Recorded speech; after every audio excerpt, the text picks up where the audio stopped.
Hey there. Have you ever been called lazy for staying up late? You know, the classic "you should just go to bed earlier" line? Well, if that sounds familiar, this one's for you. We're going to dive into the psychology of night owls and ask a pretty wild question. What if staying up late isn't a bad habit, but actually a sign of a super sharp mind?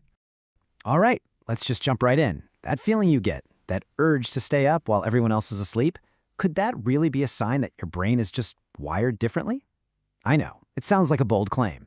I mean, we've had the early bird gets the worm drilled into us our entire lives, right? So let's dig in and see if the actual science backs this up.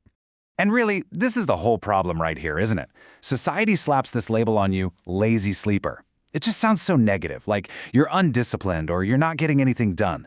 But what if there's a totally different way to look at it? What if the reality is more like a deep thinker? Now that's an interesting idea. Let's explore that. Okay, so to really get this, we have to throw out one major misconception. This isn't about willpower. It's just not. It's not about trying harder to fall asleep. We have to go way deeper than that, right into our own biology. It's time to decode what's actually going on with your inner clock. And the magic word here is circadian rhythms.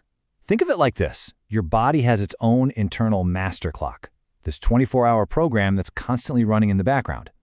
It's what tells you when to feel alert and when to feel sleepy.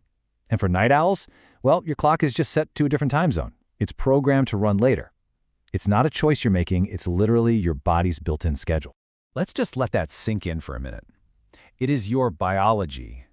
This isn't a character flaw. It's not about being lazy or bad with your time. For a real night owl, thriving late at night is as natural and as built-in as your eye color.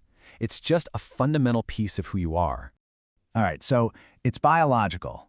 Got it. But where does the whole high IQ thing come in? I mean, why would this kind of programming be linked to intelligence? Well, this leads us to this incredible idea of the night being a sort of sanctuary for the mind. And trust me, this is where it gets really, really cool. This quote right here really nails it. The two most important words, solitude and without distractions. See, some research in evolutionary psychology points to this idea that smarter people are naturally drawn to the night. Why? Because it's an escape. It's an escape from all the noise of the day. The constant pings from your phone, the emails, the meetings. The night just gives your mind this quiet, open space to finally think. And this is exactly what that quiet gives you. Think about it. Fewer interruptions, less pressure to be on for other people. Your brain can finally drop into that deep, creative focus state. It's like it's the perfect environment for all those random abstract thoughts you had during the day to start bumping into each other and connecting in new ways. The night becomes this amazing incubator for great ideas.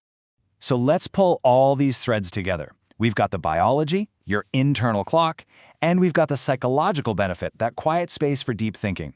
Now it's time to completely flip the script. We're going to finish this journey from lazy sleeper to deep thinker, and we're even going to give this whole process an official name. And here's the term cognitive offloading. Sounds a little technical, but it's actually a really powerful idea. This is what's happening in your brain during those late night hours. It's not downtime, not at all. Your brain is firing on all cylinders. It's sorting through all the junk from the day, locking in important memories, and this is the key part, it's making those new, surprising connections. The ones that lead to those aha moments. So here's how that whole deep thinker process actually plays out. Step 1, you spend your whole day just soaking everything up, all the information, all the distractions, everything.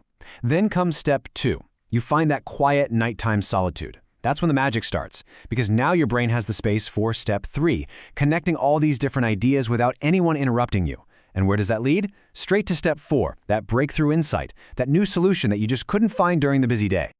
So, if there's one thing to take away from all this, it's this. Those late hours are not wasted time. They're not a weakness. They are your mind's workshop.